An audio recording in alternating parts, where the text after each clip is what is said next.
Ladies and gentlemen, my name is Mulugeta Gebrehiwet Berhe, and greetings from Tigray.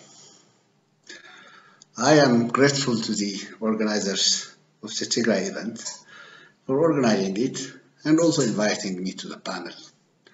Indeed, the Tigray case deserves such an attention, among other things.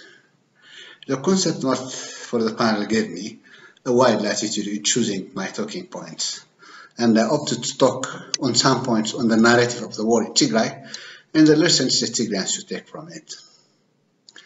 I thank the organizers again for giving me the chance and the audience for listening to my talks in advance.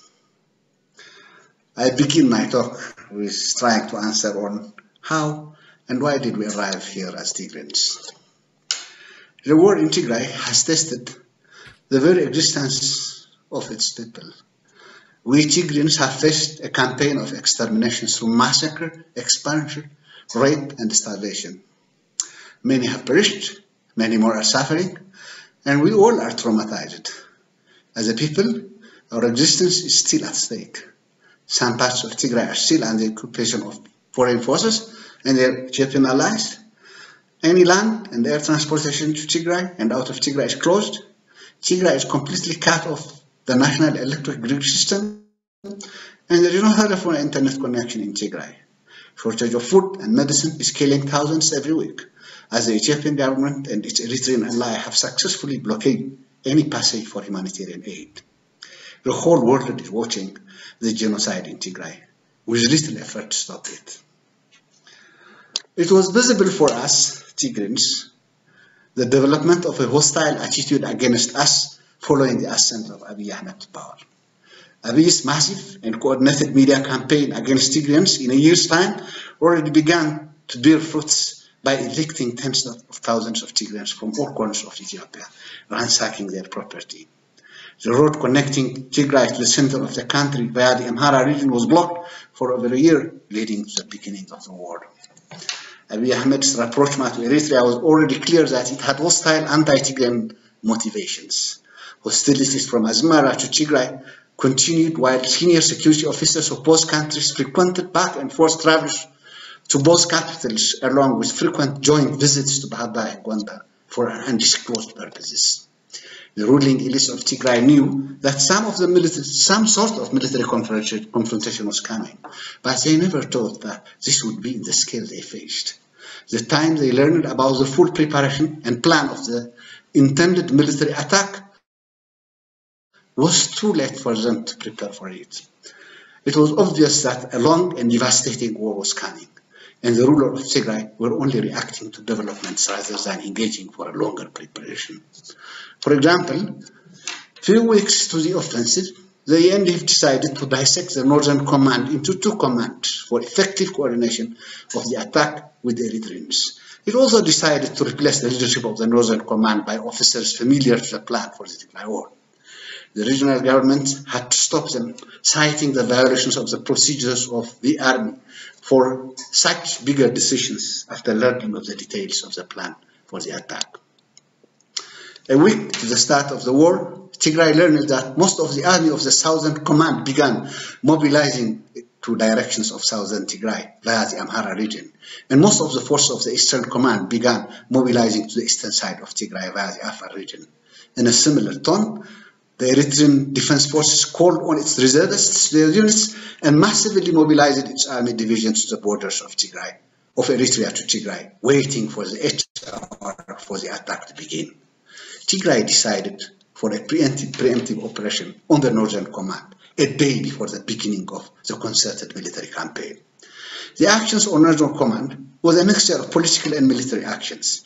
Several officers, knowing the plot against Tigray and considering the acts of the federal government as treason on national interest, automatically changed sides without fighting and convinced several army units to simply cooperate with the government of Tigray.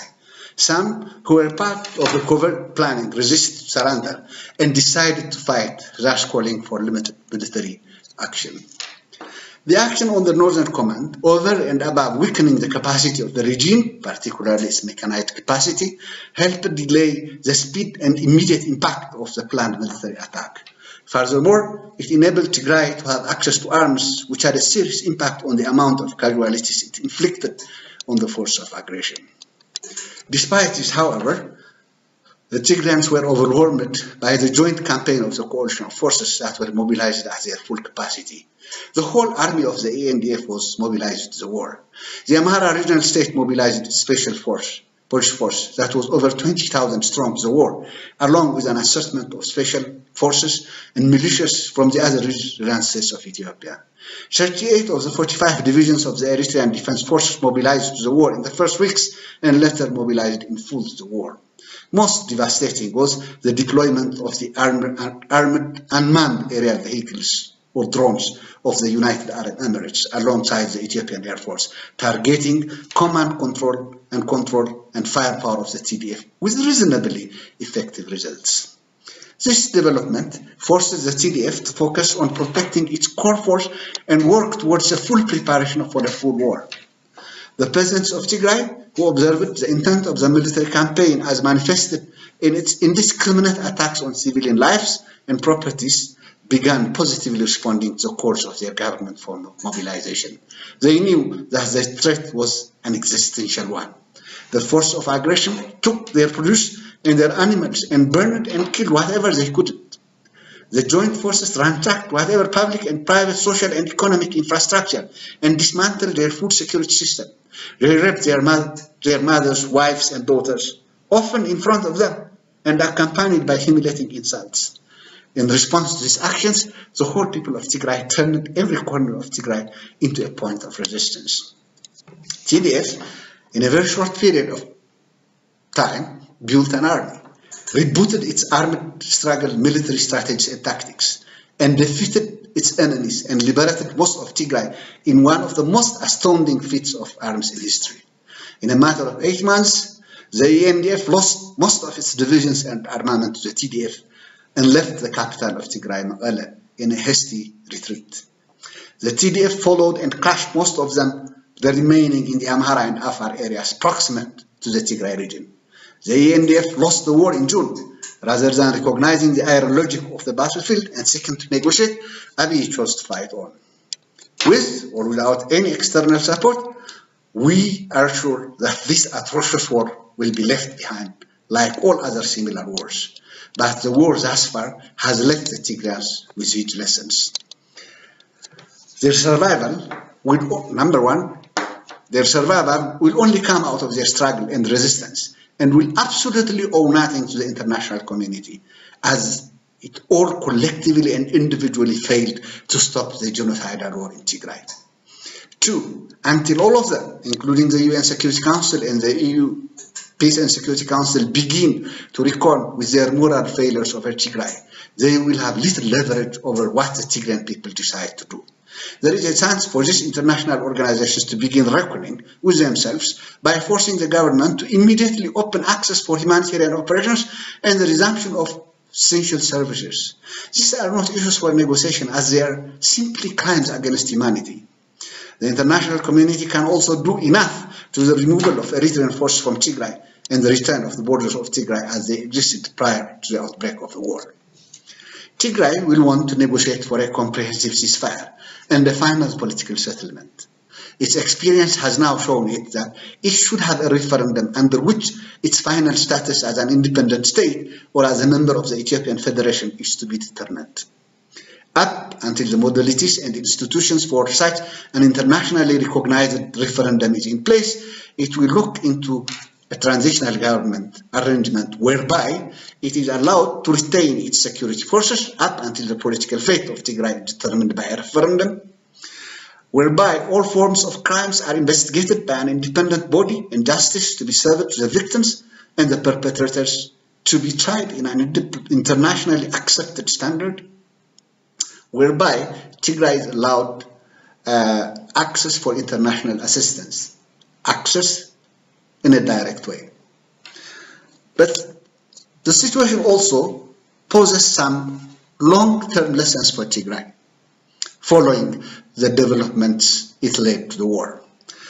Whether as an independent state or as an integral part of Ethiopia, Tigray from now on wants to see a democracy with the following qualities. It wants to build independent state institutions and wants to end the current fusion of the ruling party with the state that has denied the autonomy of the state. It wants a political opening whereby freedom of expression and organization is fully practiced and the necessary institutions for such a practice are in place. It wants its governance system to depart from a culture of wartime leadership that did cost it a lot thus far. On the international front, the Tigrayans should prepare to work for genuine multilateralism, which is a weapon of the weak. In the advent of a multipolar world, the Tigrayans should be considering for a new non-allied movement fighting for genuine multilateralism along with other nations. This brings me to the end of my talk. The war in Tigray should ensure all the world is going to witness massive atrocities in an ever-witnessed levels as a result of the bloody war and the man-made famine. The Tigrayans at this particular time, while prioritizing all their efforts to end the war, should also begin thinking of taking lessons and preparing for the future. If they fail to do this, they will face the end of the war unprepared and might fail to bring a lasting solution to their problems. I thank you for your attention again.